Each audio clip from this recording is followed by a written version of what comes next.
آپ نے غور کیا کہ کرونا وائرس کی اس وبا کے دوران ڈاکٹرز کو، نرسز کو، یہاں تک کہ ہسپتال کے سارے عملے کو ان کی خدمت کے باعث پوری دنیا میں سراہا گیا۔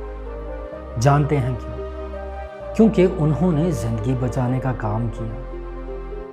ذرا غور کریں، وہ لوگ جو خدا کی خدمت میں زندگی بچانے کا کام کرتے ہیں اور خدا کے اس ابدی منصوبے کا حصہ بنتے ہیں کہ روحوں کو ہلاکت سے زندگی کی طرف لے کر آئیں۔ حقیقی ایماندار بے چین رہتا ہے کہ کیسے وہ روحوں کو نجات دلا سکے اور خدا کی بادشاہت میں لے کر آ سکے۔ MIK کی کئی کتابیں مشن ورک پر ہیں۔ آپ ضرور ان کتابوں سے فائدہ اٹھائیں اور خدا کے ابدی منصوبے کا حصہ بنیں۔ MIK کلیسیا کی تعمیر میں آپ کے ساتھ۔ God bless you۔